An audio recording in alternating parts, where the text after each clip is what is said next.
وعلى آله وصحبه وسلم. We begin with the name of Allah, the most gracious, the most merciful, and we send salutations and peace on the Prophet Muhammad sallallahu alaihi wasallam, through which every good has come through to us. Today, on Yawm al-Jum'ah, I wanted to cover some Sarayyah and finish off the battle of Mu'ta, which was the Muslims 3,000 versus 200,000, and take some lessons. And the two Sarayyah that I wanted to cover was the Sarayyah of Amr ibn al-As and Sarayyah of Abu Ubaidah. And following that, we will return to the battle of Mu'ta, that great battle against the Roman kingdom. And I didn't mention these points last time because we didn't have enough time. And we also looked at the letters that the Prophet ﷺ sent to Heracles and the Persian king and the Egyptian king after this great victory against the Romans from the Muslims, which nobody knew about, in the middle of the Arabian Peninsula. And this battle itself was miraculous in nature. But there was another battle, which was called the Battle of Badr, which was one of perhaps the greatest battles. And because we are near Ramadan, I want to mention this battle and why it's significant for Ramadan. Because we are now looking down the barrel of Ramadan. So we move on to the Sarayyah that occurred in the year. There's a Sariyah which is led by Amr ibn al-As, which is the first time that he became the leader of a small group of people. And these are like skirmishes. So he recently embraced Islam. The Prophet ﷺ, very soon after he became a Muslim, he put him in a position of leadership because they were capable men. Khalid bin Walid and Amr bin al-As were born leaders. They had the capability, and the Prophet ﷺ recognized in them immediately that they should be in positions of authority because they will make the religion of Allah high. This Sarayyah is near a source of water called Salasil. Amr bin al-As was sent to the land of Bali, which was the Arab tribe. They are his maternal uncles.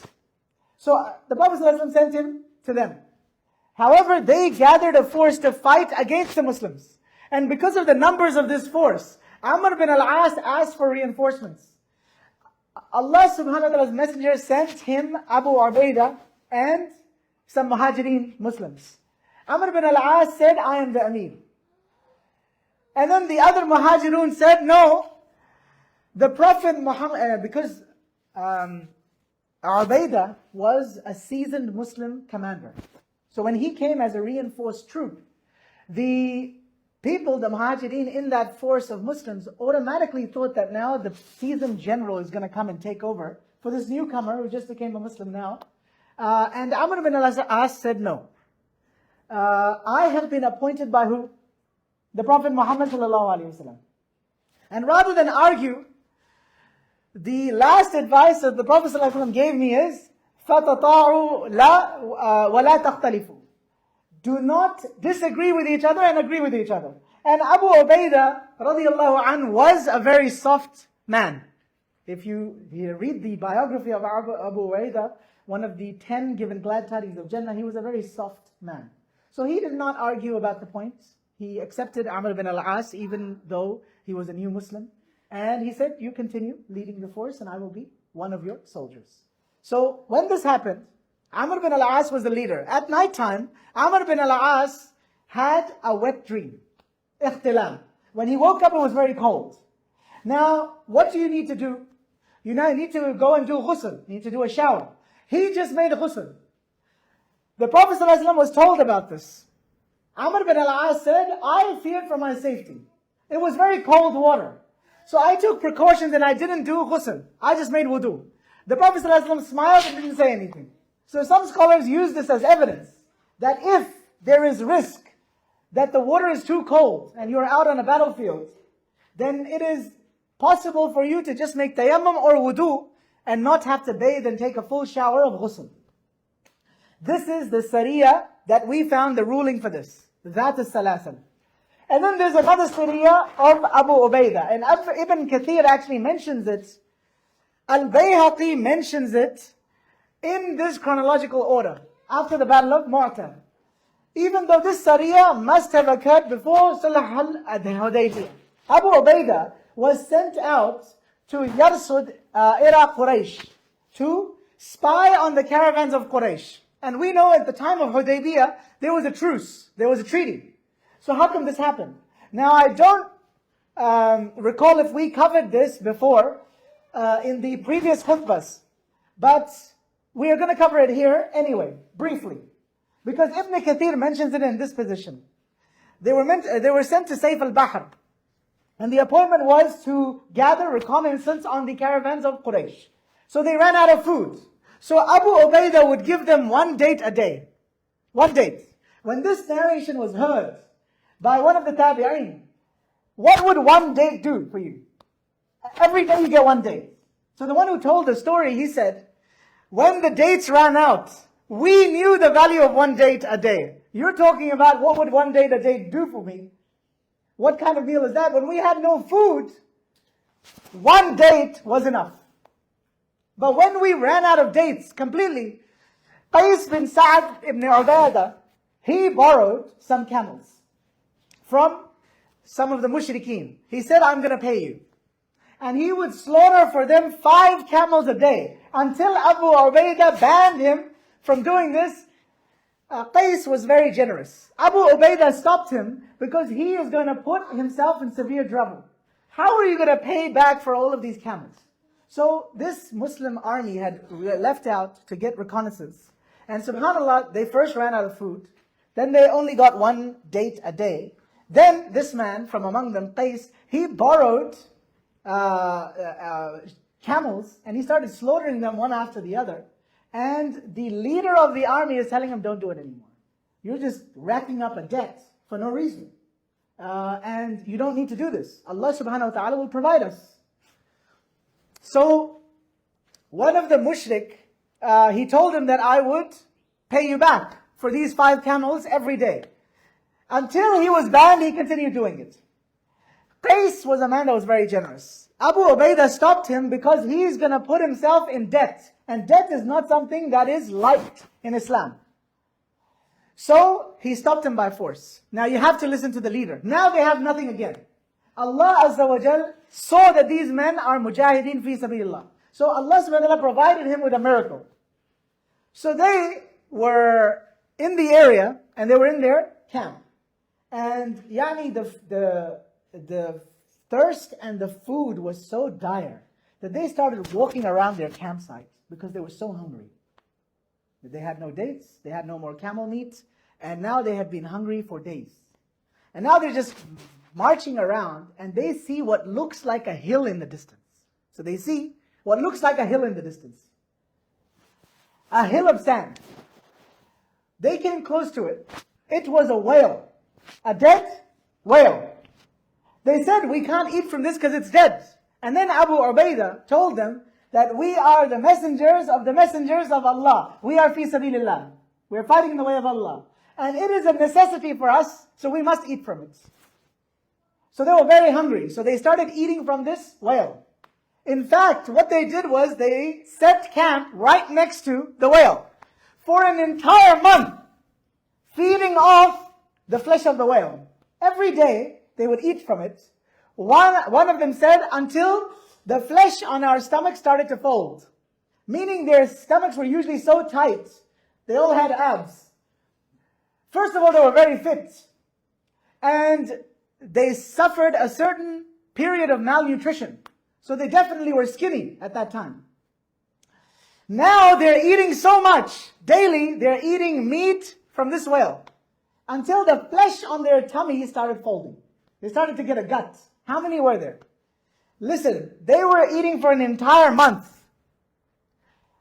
There were 300 soldiers eating daily. This must have been a huge whale. A sperm whale or a blue whale, one of those huge whales. Abu Ubaidah wanted to experiment with the size of this whale, so he stood up, a rib bone from this whale, and he had the tallest camel, and the tallest man ride on the tallest camel, and go underneath the rib bone, which was set like an arch, and they could not touch it. It must have been a huge whale. A camel is a pretty high animal. and the tallest person among them. The narrator said that we would tear out pieces of flesh as big as a bull, and then we would dry some of this meat. فَجَعَلْنَا مِنْهُ وَشَاعِرٍ. They would cut off pieces or slabs like the size of the wall, and they would leave it in the sun to dry, to preserve the meat. Otherwise it would rot. And they enjoyed their time with this whale meat. Rizq from Allah, while they were fi sabilillah. When they went back to Medina, they told the Prophet ﷺ about this. They had some doubt, was this meat halal for us or not? So they asked the Prophet ﷺ. The Prophet ﷺ said, that is rizq that was sent to you by Allah. Have you brought some for me? So I can have some too. The Prophet ﷺ wanted to have this blessed rizq that was sent by Allah for these people. And they said yes, and they gave some of it as a gift to the Prophet Muhammad ﷺ. Yani a miracle. The three commanders, I wanted to talk about these two Sarayyah, and then I wanted to go back to the Battle of Mu'ta. Remember the great battle that was between the Roman kingdom and the Muslims? Zayd ibn Haritha was one of the commanders. He is from the tribe of Quba. Quba is a Yemeni tribe, which moved into Hijaz and then moved into Sham. He was taken by his mother to visit his family. And they were attacked, ambushed, by horsemen from Balqin, another Arab tribe. So they took them as slaves and sold them. And that is how it is in those times. In the wildlife of pre-Islamic Arabia, you raid someone, you take families, you take the children, and you just sell them in the marketplace. So Zayd ibn Haritha ended up being sold. Hakim ibn Hizam bought him. And he gave him as a gift to Khadija, the wife of Rasulullah sallallahu alaihi wasallam. And he was given as a gift to Rasulullah sallallahu alaihi wasallam. So Zayd ibn Haritha became a slave of the Prophet Muhammad sallallahu alaihi wasallam. This is before prophethood. The Prophet sallallahu alaihi wasallam loved this slave so much. He loved this slave boy so much that the father himself of Zayd, the actual biological father, they knew about his whereabouts. So they came asking the Prophet ﷺ that this is actually my son, and he is now a slave of yours, or Prophet Muhammad. At that time he wasn't a prophet yet. So the father found out about his whereabouts, came to the Prophet Muhammad ﷺ's house, and said that this is actually my son that's been sold into slavery to you. Could we have him back? So Zayd ibn Haritha is sold as a slave, and now his parents are back to claim him. Now, Yani, I want you to pay attention to these next few words. His father is back at the house of the Prophet ﷺ saying that this is my son, can I have him back? The Prophet ﷺ loved Zayd so much that when this meeting happened, the Prophet ﷺ said, why don't you ask your son? How about we gave Zayd, this young boy, the choice. Let's leave it to Zayd. So Zayd is an adult at the time. He makes the choice. Should I go with my biological father or stay with the Prophet ﷺ as a slave? Yani the father, when he heard this, he said, MashaAllah, this is an amazing man. I thought I'm going to have to pay a huge amount of money to get my son back. And this guy's saying just take him for free. But as long as this child tells us that I want to go with my father, my biological father. So Yani, the father became really happy. He said, amazing, it's a done deal. So the father asked his son, who do you want to go with? Zayd said, I want to stay as a slave with Muhammad sallallahu alaihi wasallam. I mean, this tells you something. Volumes about the personality of the Prophet ﷺ, the character of the Prophet ﷺ. This is a slave. He would rather stay as a slave than go back with his biological father. The Prophet ﷺ immediately said, and I free you and I adopt you as my own son. And from now on, your name is Zayd bin Muhammad, not Zayd ibn Haritha. The Prophet ﷺ loved him so much. And he married him to Ayman, who also was a slave woman. The Prophet ﷺ married her to Zayd ibn Haritha. And they had a child called Osama bin Zayd. And then the Prophet ﷺ married Zayd ibn Haritha to his own cousin Zainab bin Jahsh, radiallahu anhu. We talked about this, the marriage didn't work out, and he divorced her. And he said about Usama, the son, because Usama was appointed to lead an army, some of the noble men were not very happy, later on in Islam, that Usama, the son of Zayd ibn Haritha, this adopted son of the Prophet ﷺ, he was once appointed to lead an army which actually had within it some of the senior Sahabah. Some of the senior Sahabah. Okay? The ones that would always be around the Prophet ﷺ that were great men in themselves. And they had some doubt when he was leading this army, this young man, the son of Zayd ibn Haritha was leading the army. They had some doubt whether he should be the leader. Usama leading an army, some of the noble men were not very happy that Usama, who comes from a slavery background, should be the leader over them. Plus, Usama was only 18 years old, very young in age.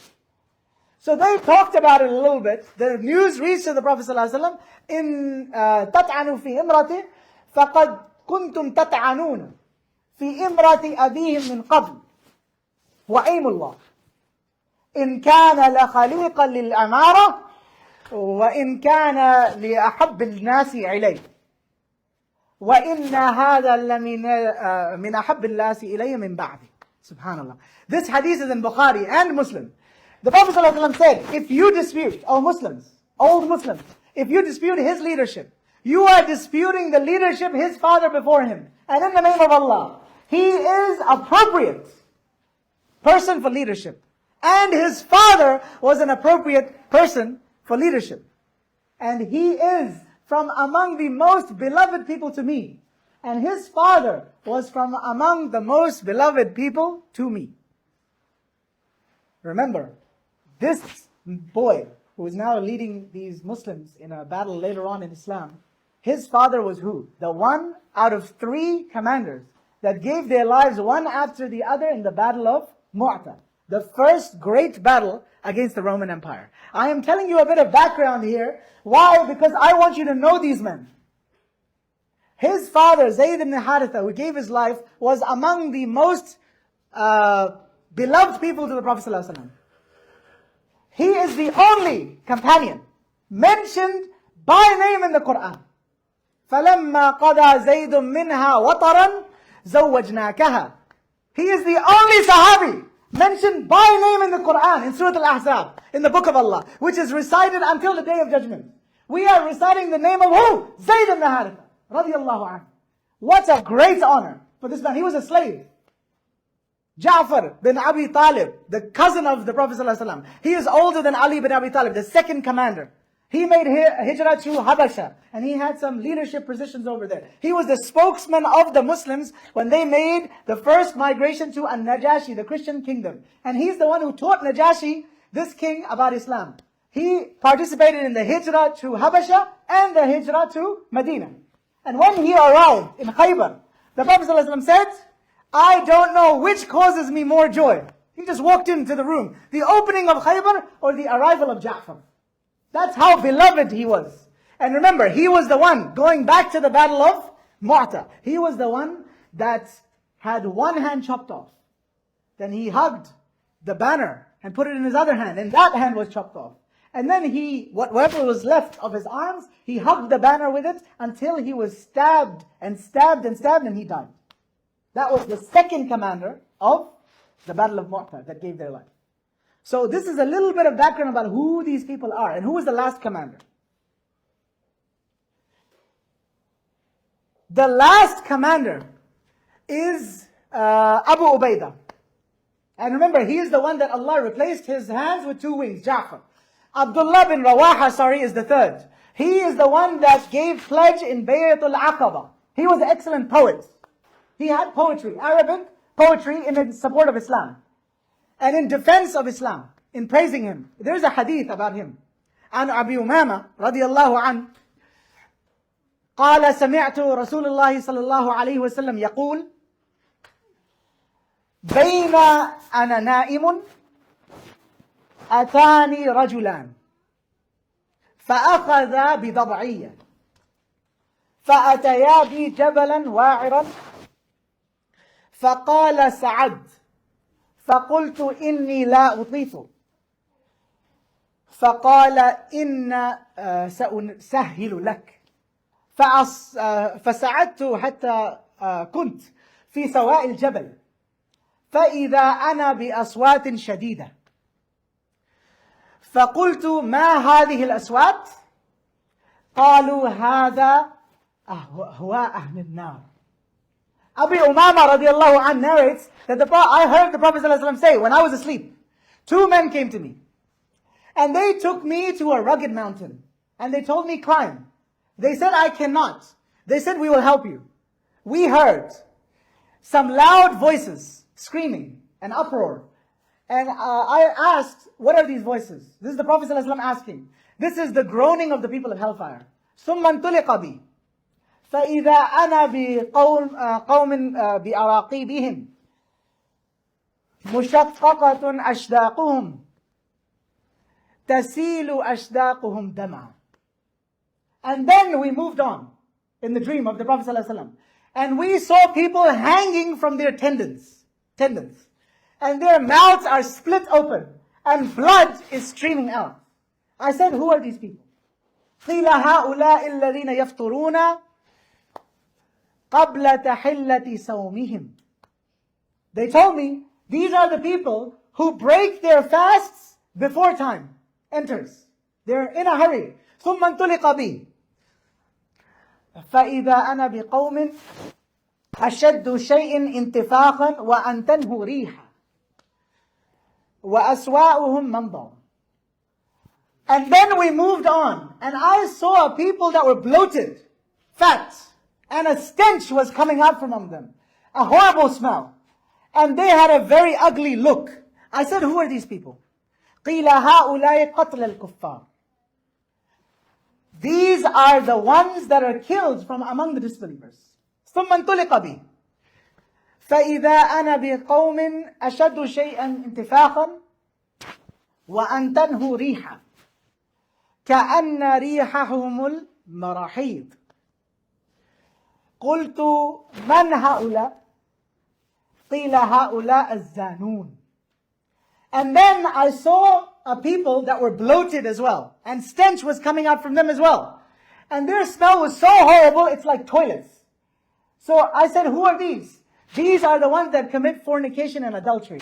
ثم انطلق بي فإذا أنا بنساء تنهش فديهن الهيات. قلت ما بال هؤلاء؟ قيل هؤلاء يمنعن أولادهن ألبانهن. ثم انطلق بي فإذا أنا بغلمان يلعبون بين نحرين. قلت ما هؤلاء؟ قال هؤلاء زرار المؤمنين. And then I saw women and snakes were eating from their breasts. What's wrong with these women? These are the women that prevent their milk from their children. They don't breastfeed their infants.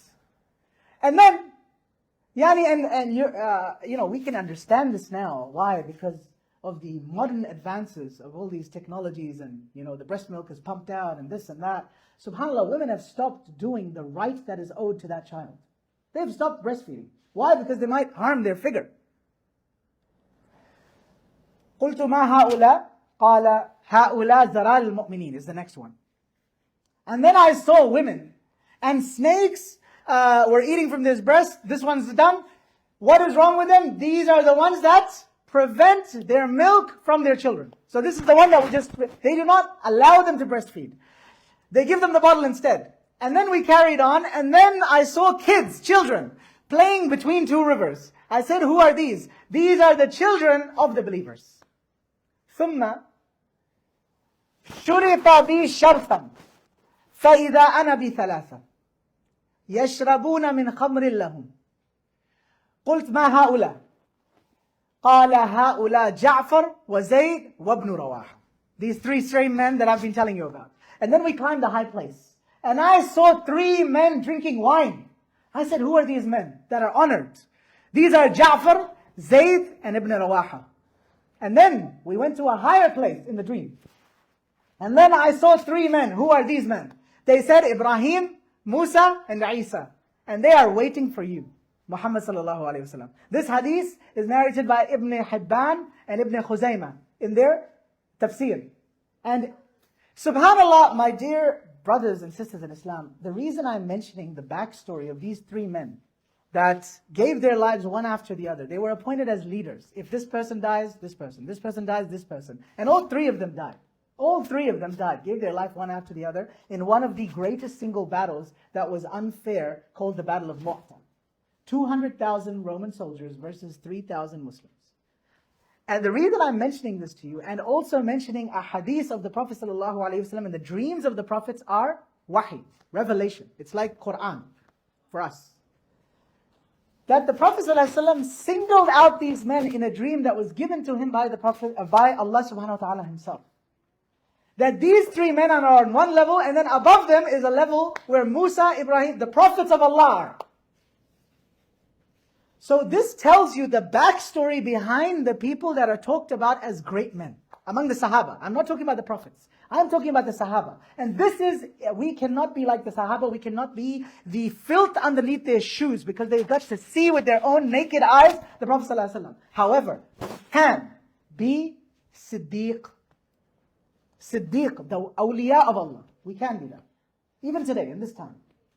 I do not want you to say these statements that yes, we cannot be like the Sahaba. Yes, we cannot be like prophets that are chosen. But we can be the best that we can possibly be in our time. And that is a friend of Allah. And this is something that I leave this story with. And the other thing that I wanted to mention today, about the same area, Ibn Kathir, about the Battle of Mu'ta. Ibn Kathir, فَالْمَجْمُوعَ عَلَى الْقَوْلَيْنِ 12 رجلا وهذا عظيم جدا. He mentions this in his tafsir. أن يتقاتل جيشان متعاديان في الدين.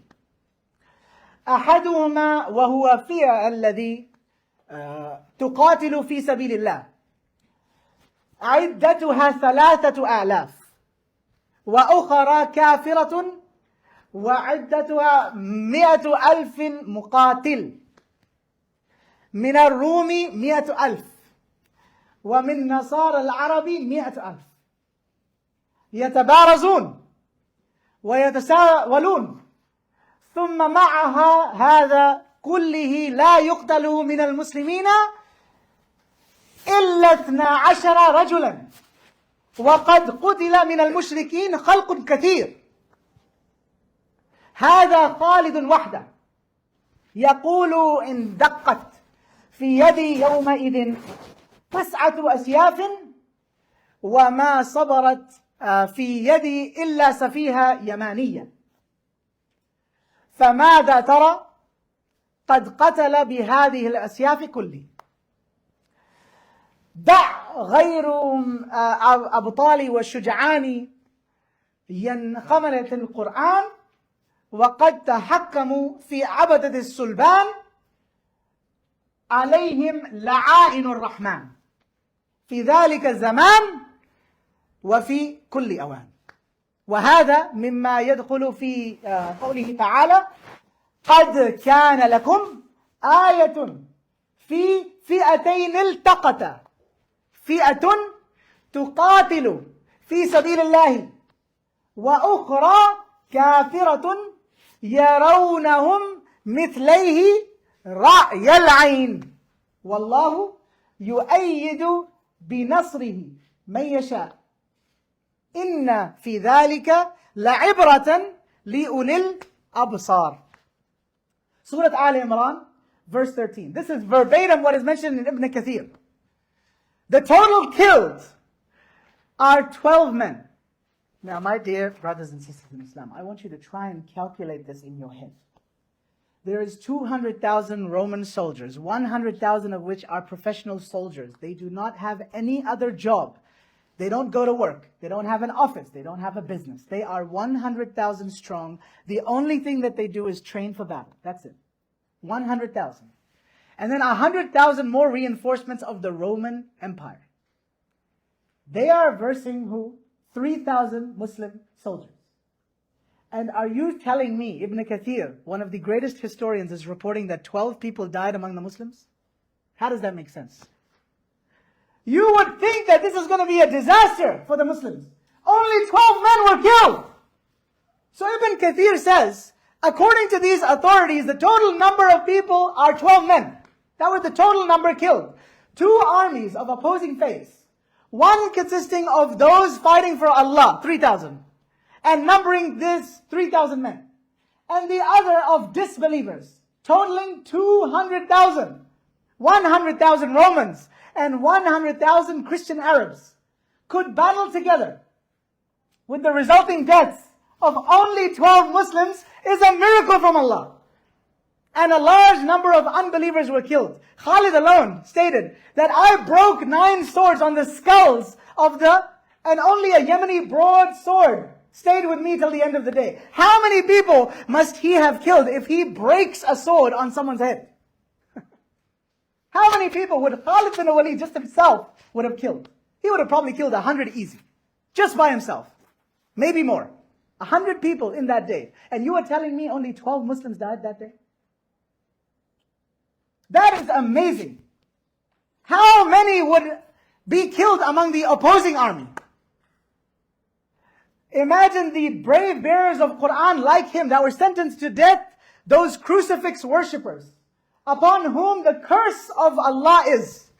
Because you are battling the battle of Haqq. This is the words of Allah Almighty. There is a sign from you when the 2 signs clashed. One side fought for Allah's cause, while the other side were unbelievers, whom they sought to be twice as numerous than themselves. And yet Allah assists with victory the smaller group, whoever He wills. There is surely a lesson in this for those who have faith. This is the end of Ghazwa Mu'ta. Now, one other thing that I wanted to mention to you, because I promised you that there is a battle like the Battle of Mu'ta, which is one of arguably the greatest battles that have been fought. 200,000 versus 3,000, 12 casualties among the Muslims. I mean, you do the math.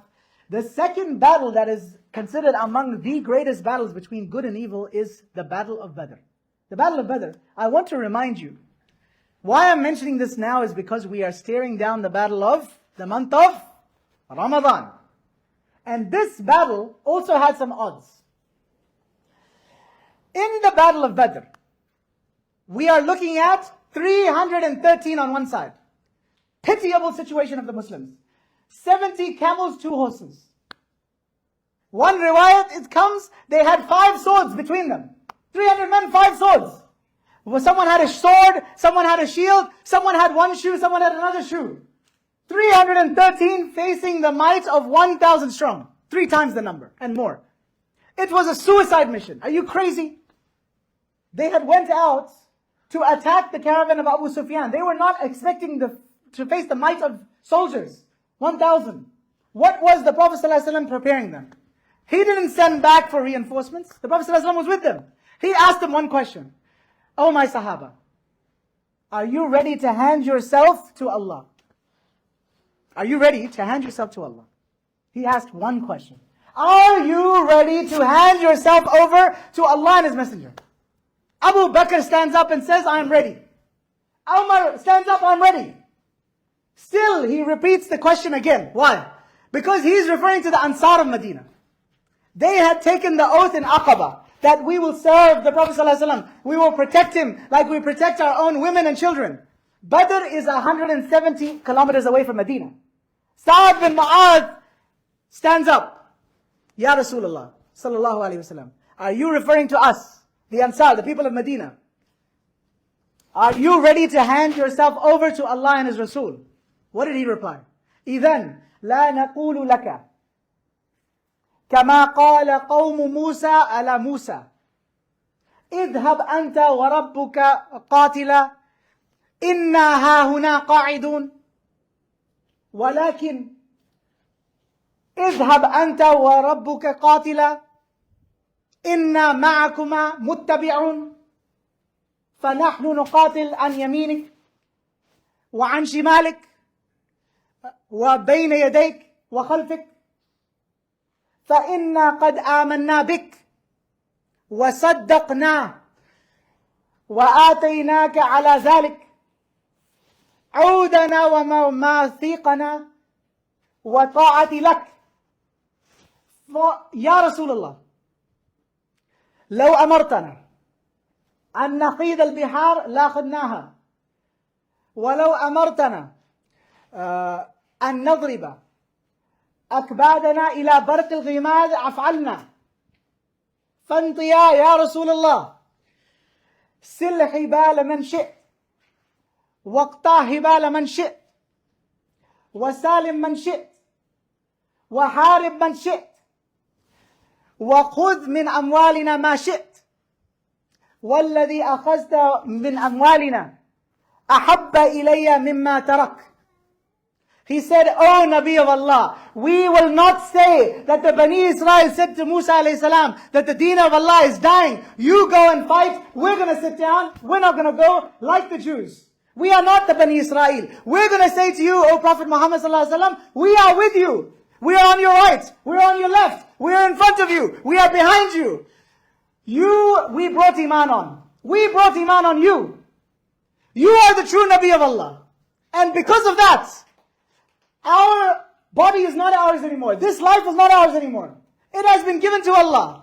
And the Prophet ﷺ and the propagation of this deen. O Nabi of Allah, you reward us. If you told us one by one to jump off a mountain and die, we will die without question.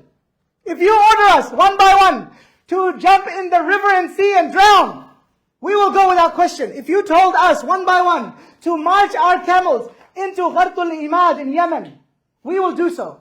O Nabi of Allah, you go ahead. We will blindly join you. You make war with whoever you want to make war. Peace with whoever you want to make peace. Take from our wealth and our lives.